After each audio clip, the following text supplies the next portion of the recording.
শ্রীরামচন্দ্র দুর্গা দেবীর অকাল বোধন করেছিলেন। সেই পূজার স্মরণে বাংলাদেশে শারদীয়া মহাপূজার প্রচলন। প্রতি পূজা মণ্ডপে আমরা শুনি রাবণস্য বিনাশায় রামস্য অনুগ্রহায় চ অকালে বোধিতা দেবী, অর্থাৎ রাবণ বিনাশের জন্য এবং রামের প্রতি অনুগ্রহে দেবী অকালে বোধিতা হয়েছিলেন। বাংলার কবি কৃত্তিবাস ওঝার রামায়ণ মহাকাব্যে শ্রীরামের দেবী পূজার একটি আখ্যান খুঁজে পাই আমরা। পুরুষোত্তম শ্রীরামচন্দ্রের মর্যাদাবোধ, শৌর্য, বীর্য এবং দেবী ভক্তির এক অপরূপ চিত্রকল্প বর্ণনা করেছেন মহাকবি কৃত্তিবাস।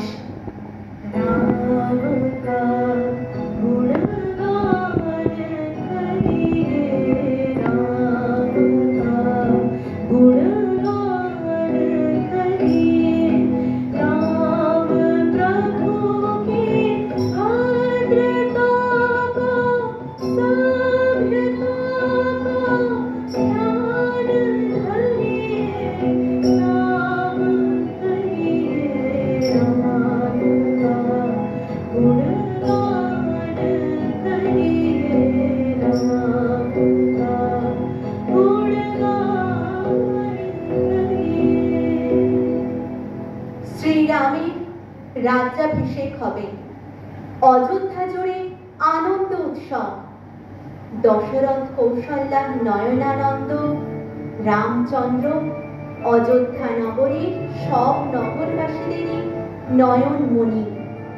তাই খুশিতে মাতোয়ারা হন সব জনপদবাসী।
হঠাৎ বিনা মেঘে বজ্রপাতের মতন আকস্মিক দুর্যোগ নেমে আসে অযোধ্যাবাসীর জীবনে।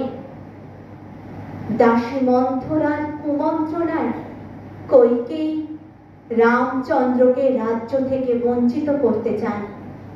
তিনি রাজা দশরথের কাছ থেকে তার প্রাপ্য দুটি বর চাইলেন।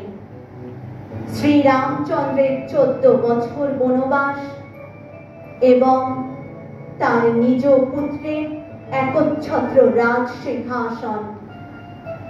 রঘুকুলপতি ভাই লক্ষ্মণ এবং স্ত্রী সীতাকে সঙ্গে নিয়ে চললেন বনবাসে।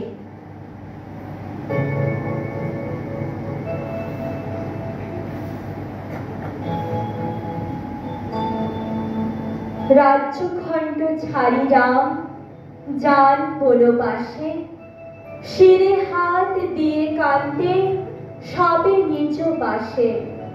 মাঝে সীতা, আগে পাছে দুই মহাবীর, তিনজন হইলেন পুরীর বাহির। যে সীতা না দেখিতেন সূর্যের কিরণ, হেন সীতা বনে যান দেখে সর্বজন। যেই রাম ভ্রমিতে স্বর্ণ চতুর্দলে, হেন প্রভু রাম পদ বাহেন ভূতলে।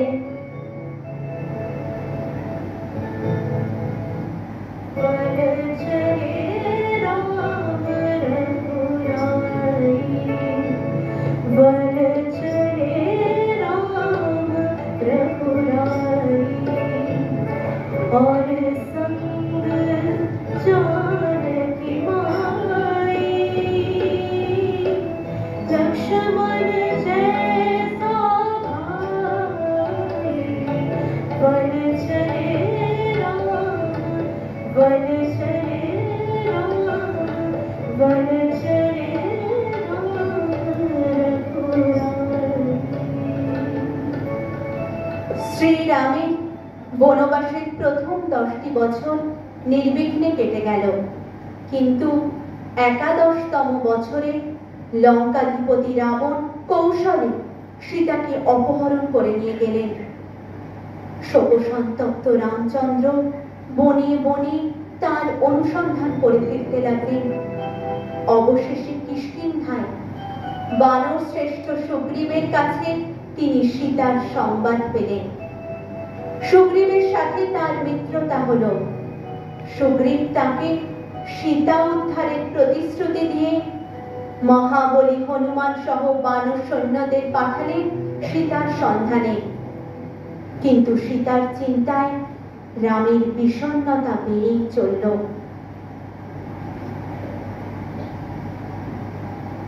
এতদিনে বোধহয় মা কইকেয়ীর মনোবাসনা পূর্ণ হলো। আর কোনদিন অযোধ্যায় ফিরে মা কৌশল্যাকে দর্শন করতে পারবো কিনা জানি না। আপনি এত কাতর হচ্ছেন কেন ভ্রাতা? ধৈর্য ধরুন। সুগ্রীব তো আমাদের সব রকম সাহায্যের প্রতিশ্রুতি দিয়েছেন। লক্ষণ, এটা বর্ষাকাল।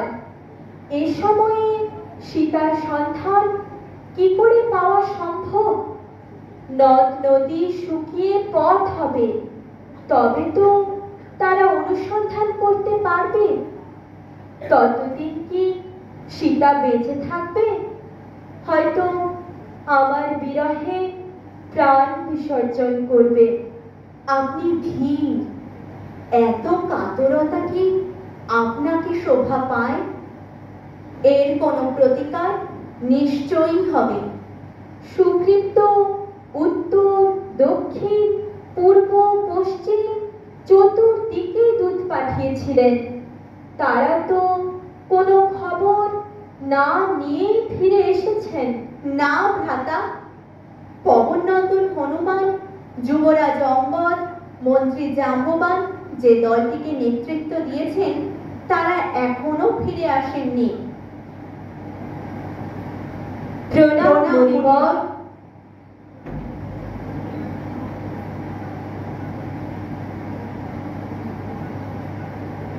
হে রামচন্দ্র, আপনি পুরুষোত্তম। এই ব্যাকুলতা কি আপনাকে শোভা পায়? মুনিবর, আপনি কি সীতার কোনো সংবাদ জানেন? সে কি জীবিতা আছে? হ্যাঁ রাম, সীতা রাবণের বশবর্তী না হয়ে লঙ্কায় আছে। ইন্দ্র তার পানের জন্য কামধেনুর দুধ ও অমৃত পাঠিয়েছে। তা পান করে সীতা দেবী ক্ষুধা তৃষ্ণা রহিত হয়েছে। কিন্তু শত যোজন সমুদ্র পেরিয়ে সীতা উদ্ধার কিভাবে সম্ভব? রাবণের অত্যাচার এবার শেষ হবে, তাই সে সীতাহরণ করেছে।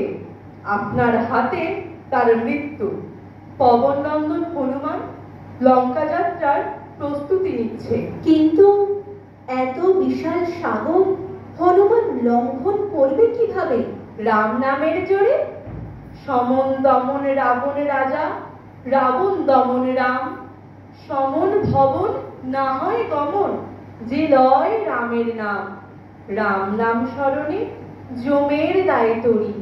ভব সিন্ধু তরিবারে রাম পদতরি। যার নামে ভব সিন্ধু পার হওয়া যায়, তার নাম স্মরণ করে মহাবীর শত যোজন সমুদ্র পার হতে পারবে না। আপনি নিশ্চিন্ত হন রঘুবীর, আপনি খুব শীঘ্রই রাবণ বিনাশ করে সীতা উদ্ধার করবে, অযোধ্যায় ফিরে যাবে। আমি তবে আসি রঘুনাথ।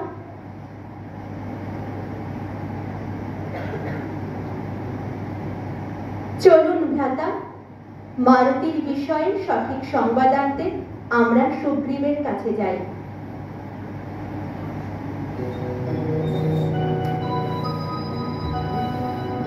হনুমান, অঙ্গদ, জাম্ববানের দলটি সংবাদ পান জটায়ুর ভাই সম্পাতির কাছে যে সীতা আছেন লঙ্কাপুরীতে। মাঝখানে যোজন ব্যাপী সমুদ্র। একমাত্র মহাবীর ভক্তশ্রেষ্ঠ হনুমানই পারে এত দূরত্বকে এক লাফে অতিক্রম করতে। পবন নন্দন প্রস্তুত হলেন লঙ্কা যাত্রার জন্য। তবে সব কপি স্থানে অনুমতি লয়ে বসিলেন হনুমান পূর্বমুখ হয়ে। ভক্তিযুত মনে কইরা দণ্ডপদ নতি, গণেশাদি পঞ্চদেব দিকপাল প্রতি। ব্রহ্মা বিষ্ণু বন্দে বীর, বিষ্ণুর বনিতা। অঞ্জনা কেশরী বন্দে, বন্দে বায়ু পিতা। লক্ষ্মণ জানকী পথ করিয়া বন্দন, আরোহিলা রামচন্দ্রে করিতে চিন্তন। চিন্তা মাত্র হৃদয়ে প্রকাশে রঘুবর, দেখিয়া মারুতি মনে করেন আদর। জয় জয় রামচন্দ্র রঘুকুলপতি, কৃপামৃত পারাবার অগতির গতি। তুমি যদি চাহ প্রভু হইয়া সদয়, তবে পিপীলিকা মেরু তুলিতে পারয়। অতএব তব পদে করি নিবেদন, কর মোর প্রতি কৃপা কটাক্ষ অর্পণ। এত নিবেদন কইলা যবে হনুমান, কটাক্ষেতে অনুমতি দিলা ভগবান। প্রভু নাহি দেখিবি তেজিলা আসন, প্রভু অনুগ্রহ পেয়ে আনন্দিত মন। আর নাহি করি আমি কোনই চিন্তন, হইয়াছি রাম কৃপা কটাক্ষ ভাজন। এবে দেখি সমুদ্রেরে গোষ্পদ যেমন, শত কোটি বার করি লঙ্ঘিবারে মন।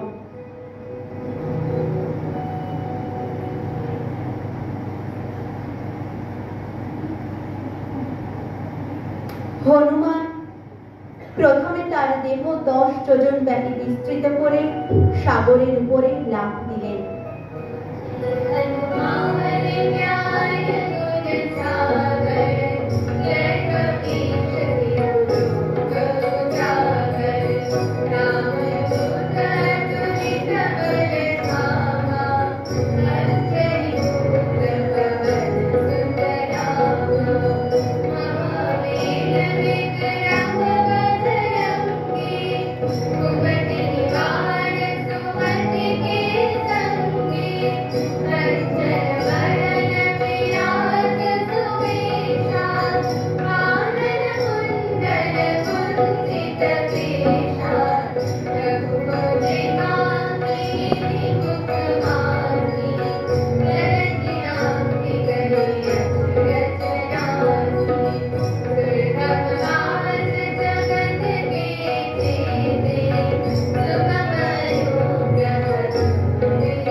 লঙ্কায় অবতরণ করলেন বীর হনুমান।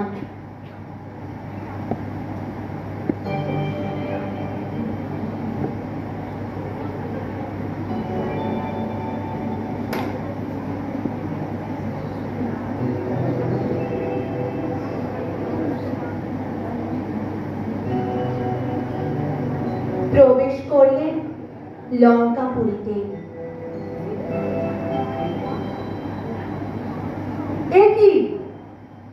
দেবী চামুন্ডা তিনি লঙ্কাপুরীর বাইরে? আমি তো তাকে লঙ্ঘন করে ভিতরে প্রবেশ করতে পারবো না। মা প্রণাম। তুমি কে বৎস? এত বড় সমুদ্র পার হয়ে এই দ্বীপে তুমি এলে কি করে? আমি এই লঙ্কা রক্ষা করি। আমাকে নিজের পরিচয় না দিয়ে তো তুমি পুরীর মধ্যে প্রবেশ করতে পারবে না। আমার পরিচয় আমি জানাচ্ছি, কিন্তু আমার মনে একটি প্রশ্ন জাগছে মা। বলো। আপনি শিবপ্রিয়া মহাশক্তি, এই দুরাত্মা রাবণকে আপনি রক্ষা করছেন কেন? আমি ভক্ত বৎসল। রাবণ শিবের এবং আমার পরম ভক্ত। মহাদেব আমায় এই লঙ্কা রক্ষা করার আদেশ দিয়েছেন। ব্রহ্মা যখন স্বর্ণলঙ্কা নির্মাণ করেন তখন থেকে আমি এখানে বাস করি। কিন্তু রাবণ স্বয়ং নারায়ণ শ্রী রামচন্দ্রের ধর্মপত্নী লক্ষ্মী স্বরূপিণী সীতা দেবীকে হরণ করে এনেছেন। এর কি কোনো প্রতিকার হবে না মা?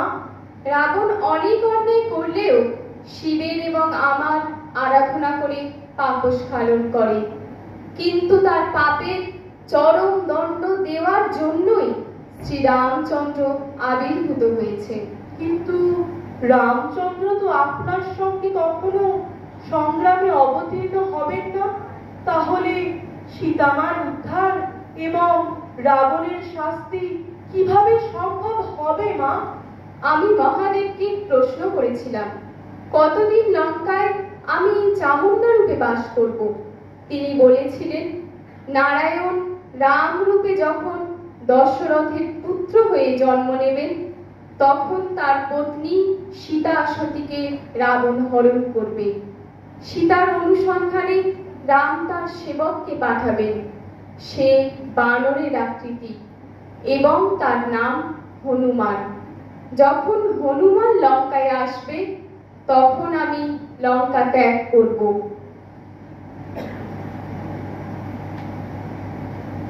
তুমি কে? তোমার তো দেখছি বানরের আকৃতি।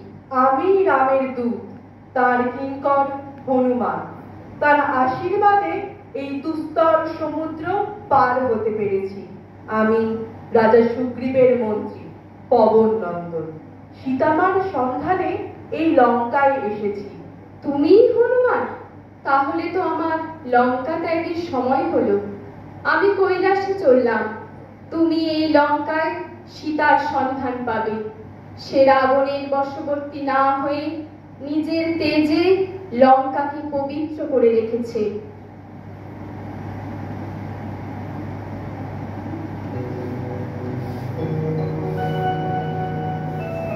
হনুমানের কাছে সংবাদ পেয়ে রামচন্দ্র সমুদ্রে সেতু বন্ধন করে তার বানর সৈন্যদের নিয়ে পৌঁছালেন সুবর্ণ লঙ্কায়। শুরু হলো যুদ্ধ। একে একে নিহত হলেন রাবণের পুত্রেরা। শোকে দুঃখে উন্মাত্রায় রাবণ আহত ব্যাঘ্রের মতো ভয়ঙ্কর মূর্তিতে ঝাঁপিয়ে পড়লেন যুদ্ধে। দশানন বলে অস্ত্রধারী যত জনে ছোট বড় সাজিয়া আসুক মম সনে। যতেক আছিল সৈন্য লঙ্কার ভিতর সাজিয়া রাবণ সঙ্গে চলিল সত্তর। হাতে ধনু রাম ভ্রমেছেন রণস্থলে লঙ্কা তোলপাড় বানরের কোলাহলে। কোলাহল শুনি রাজা আসিল তরিতে ভুবন বিজয়ী ধনুর বাণ করি হাতে। ক্রোধে করে দুজনাতে বাণ বরষণ লেখা চোখা নাহি বাণ বরষে দুজন। চক্ষু মুদি ধনু টানই দুই জনে অগ্নিময় দেখে কম্প লাগে ত্রিভুবনে। সূর্য আদি অষ্ট পশু কাপে রসাতল শূন্যেতে দেবতাগণ পলায় সকল। আকাশ ভাঙিয়া পড়ে মনে হয় গনি ধনুকের টঙ্কার বাণের ঠনঠনি। বানে বানে ক্ষত দেহ হইল দুজনার, দশানন সমর সহিতে নারে আর। রাবণ কি নিহত হলো? না লক্ষণ, রাবণ মূর্ছিত হয়ে পড়েছে, এখনই তার চেতনা ফিরবে। ওই দেখো, সে উঠে বসছে, আবার যুদ্ধ শুরু হবে। রাবণ তো যুদ্ধের জন্য উঠে দাঁড়াচ্ছে না। কোথা মা তারিণী তারা, হও গো সদয়, দেখা দিয়ে রক্ষা করো মোরে অসময়। পতিত পাবনী পাপ হারিণী কালীকে, দীন জন জননী মা জগৎ পালিকে। করুণা নয়নে চাহ কাতর কিঙ্করে, ঠেকিয়াছি ঘোর দায়ে রামের শবরে। তুমি দয়াময়ী মাতা, শুনেছি পুরাণে, তুমি শক্তি তুমি তৃপ্তি ব্যক্ত সর্বস্থানে। আমার নাহিক আর ডাকিবার লোক, কৃপাবলোকন করি নিবার অহশোক। স্তবে তুষ্টা হয়ে মাতা দিল দর্শন।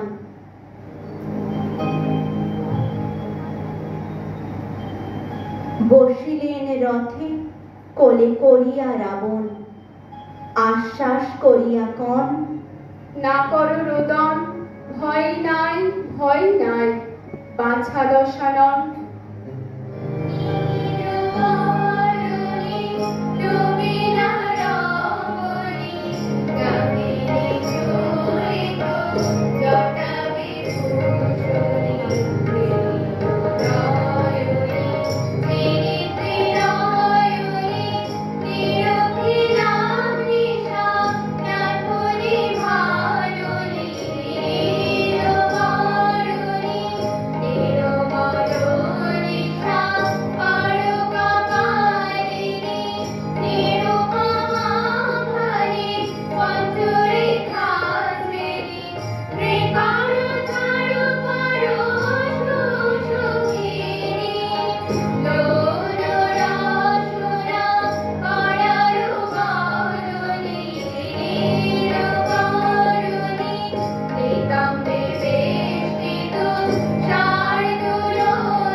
দেবতারা চিন্তিত হলেন, দুর্বৃত্ত দশানন যদি দেবী মহামায়ার কৃপায় সুরক্ষিত থাকে, তাহলে রাবণ বধ হবে কিভাবে?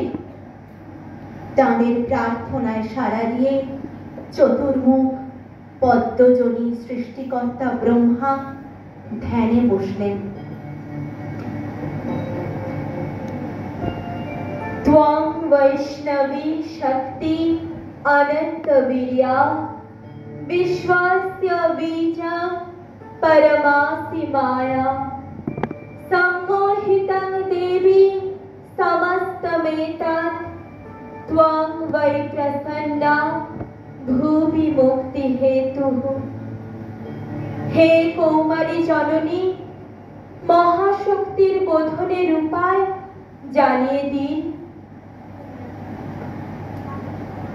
পদ্মজনী ব্রহ্মা,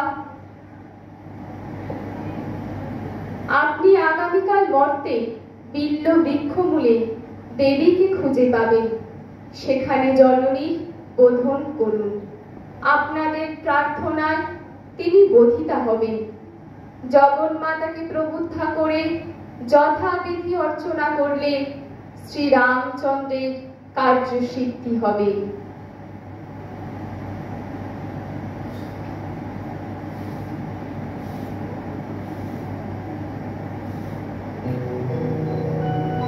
কি হবে মিত্র? আমি যে সচক্ষে দেখেছি রাবণের রথে অসিত বরণী দেবী কালীকে। তিনি যদি রাবণকে রক্ষা করেন তাহলে আমার সাধ্য কি তাকে বিনাশ করব? রাবণ শিবের এবং শক্তির পরম ভক্ত। শিবতাণ্ডব স্তোত্র রচনা করে তিনি শঙ্করের অত্যন্ত প্রিয় পাত্র হয়েছেন। ভক্তবৎসল দেবী তো তার ভক্তকে চিরকাল রক্ষা করবেনই। তাহলে উপায়? আমার সব পরিশ্রমে কি তাহলে ব্যর্থ হবে? সেতু বন্ধন, সুগ্রীবের সাহায্য সবই বৃথা হয়ে যাবে? আপনি চিন্তিত হবেন না শ্রীরাম, আপনি দেবীর পূজা করুন। কিন্তু এখন আশ্বিন মাস, দক্ষিণায়ন, দেবী তো এখন নিদ্রিতা থাকবেন। দেবতারাও রাবণ ব্যাকুল। তারা সৃষ্টিকর্তা ব্রহ্মাকে প্রার্থনা জানিয়েছিলেন পদ্মজনী ব্রহ্মা জগৎজননীকে জাগ্রতা করবেন। হে রামচন্দ্র, আপনি আশ্বিন মাসের নবরাত্রিতে যথাবিধি উপবাসী থেকে মা দুর্গার অকাল বোধন করুন। যথা আজ্ঞা মুনিবর। লক্ষণ, বিভীষণ, চলো পূজার আয়োজন করতে হবে।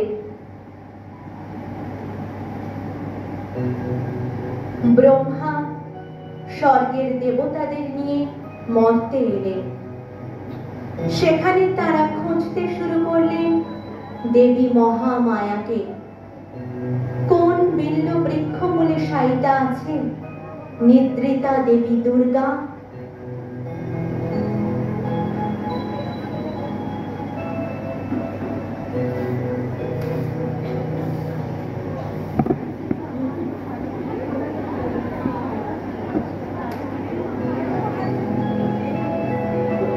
অবশেষে একটি নির্জন স্থানে তারা একটি অতি প্রাচীন বিল্ল বৃক্ষ দর্শন করলেন। সেই বেল গাছের নিচে কাঁচা সোনার বরণ একটি মনোহারিণী বালিকাকে বিনিদ্রিতা দর্শন করলেন। তিনি অনুভব করলেন ইনি জগৎজননী মহামায়া। ব্রহ্মা সেখানে নতজানু হয়ে বোধন স্তব শুরু করলেন। ত্বং বৈ শক্তি রাবণে রাঘবে বা রুদ্রেন্দ্রাদৌ ময়্যপি হাস্তি ইয়া চ সা ত্বং শুদ্ধা রামমেকং প্রবর্তা তত্ত্বং দেবী বুদ্ধে না প্রসীদ। যেখানে যে শক্তি ক্রিয়া সবই তোমার। রাম রাবণের যুদ্ধে রামের শক্তিও তোমার, রাবণের শক্তিও তোমার। আমরা কায় মনোবাক্যে প্রার্থনা করি তুমি সব শক্তি নিয়ে শ্রীরামচন্দ্রের প্রবর্তিতা হও। জননী, তুমি জাগ্রত হও, আমরা তোমার বোধন করছি। মা, আমরা অকালে তোমাকে ডাকছি। রাবণ বধে শ্রীরামচন্দ্রকে অনুগ্রহ করার জন্য। দেবী, আজ হতে আমরা তোমাকে অর্চনা করব। যতদিন না রাবণ বধ হয়, আমরা যেভাবে বোধন করে তোমার অর্চনায় ব্রতী হয়েছি, সেরকম যুগ যুগ ধরে সমস্ত নরনারী যতকাল সৃষ্টি থাকবে ততকাল তোমার পূজা করবে। তুমি কৃপা করে শ্রীরামচন্দ্রকে সর্বশক্তি দিয়ে রাবণ পথে সহায়ক হও। তথাস্তু।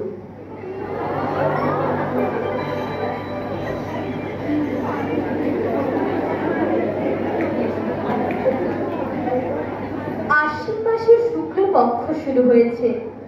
লক্ষণ, আজ থেকে আমি মা দুর্গার পূজায় ব্রতী হব। তুমি আয়োজন করো। যথা আজ্ঞাদের। প্রভু, নীলপদ্ম দেবীর খুব প্রিয়। আপনি 108টি নীলপদ্মে দেবীকে পূজা করলে তিনি অত্যন্ত প্রসন্ন হবে। তুমি ভালো প্রস্তাব দিয়েছ বিভীষণ।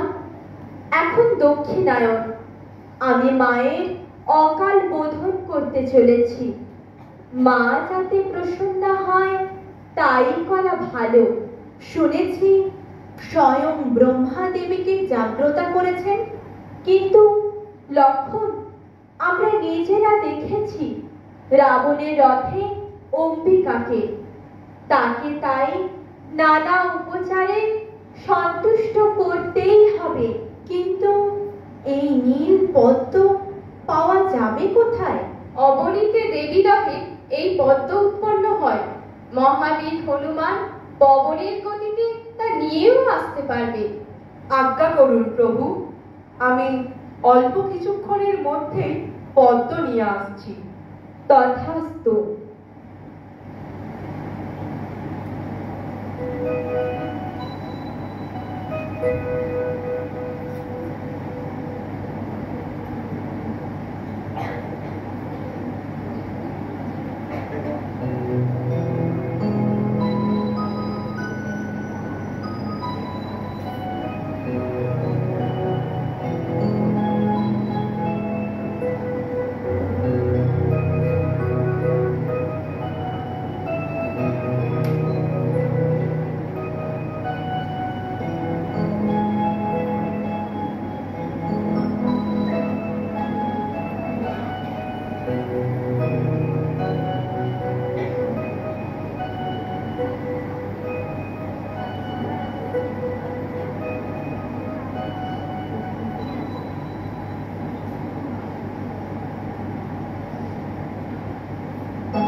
ओम जटाजुट समायुक्तां अर्धेन्दु कृतशेखरां लोचनत्रय संयुक्तां पूर्णेन्दु सदृशाननां अतसी पुष्पवर्णाभा सुप्रतिष्ठां सुलोचनां नवयौवनसम्पन्नां सर्वाभरणभूषितां सुचारुदशनां तत्पत् पीनोन्नतपयोधरां त्रिभङ्गस्थानसंस्थानां महिषासुरमर्दिनी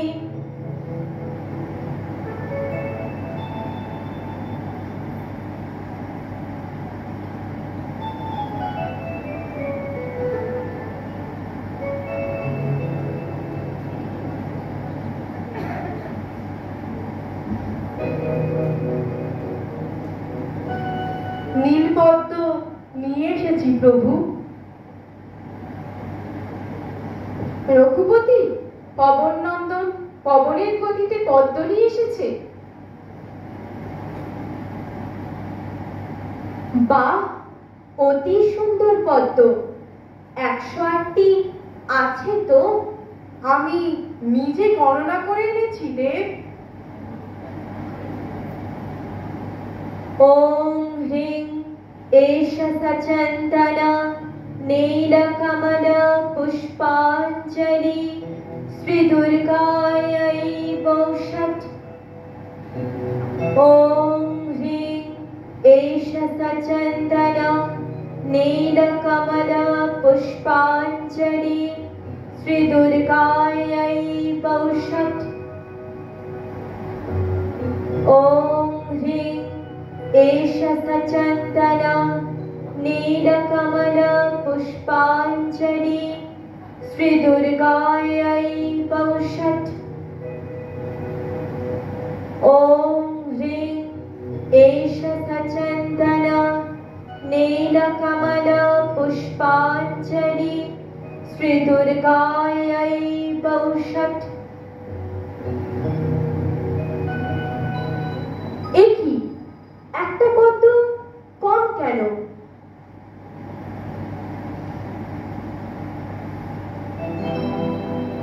সত্যি তো একটি পদ্ম তো নেই। আমি স্বয়ং গণনা করে এনেছি, 108টি পদ্মই ছিল। চিন্তার কি আছে, আবার নিয়ে এলেই হবে। কিন্তু সেই দেবীদহে আর পদ্ম নেই, 108টিই ছিল। তবে কি মহামায়া ছলনা করছেন? प्रणतानां प्रसीद त्वं देवी विश्वार्तिहारिणी त्रैलोक्यवासिनामिड्ये लोकानां वरदा भव। মা, আমি দশরথ নন্দন রাম পিতৃসত্য পালনের জন্য বনে এসেছি। ধর্মপত্নী সীতাকে উদ্ধারের জন্য দুস্তর সমুদ্র লঙ্ঘন করেছি। আমি নিজ সংকল্পচ্যুত কখনো হব না। লোকে আমায় নীল কমলাক্ষ বলে, আমায় কমল লোচন বলে সকলে। সংকল্প পূরণের জন্য আমি আমার একটি চোখ উৎপাটন করে দিচ্ছি, তাহলেই আমার প্রতিজ্ঞা বজায় থাকবে। ক্ষান্ত হও বৎস, আমি তোমার ব্রতে সন্তুষ্ট হয়েছি। নারায়ণের অংশে তোমার জন্ম। তুমি মৎস্য, কূর্ম, নরসিংহ, বামন, পরশুরাম রূপে অবতীর্ণ হয়েছিলে।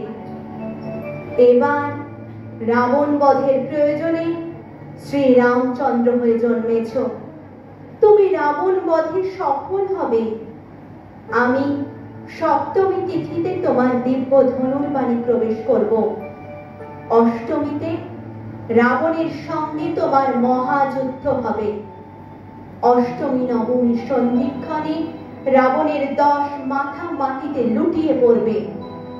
দশমীতে শ্রীরাম তুমি বিজয়োৎসব পালন করবে।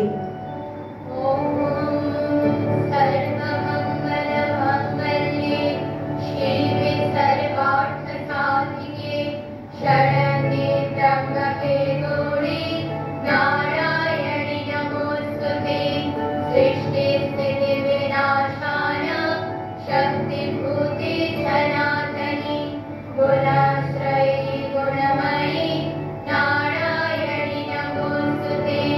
शरणा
নির্গুণা সগুণা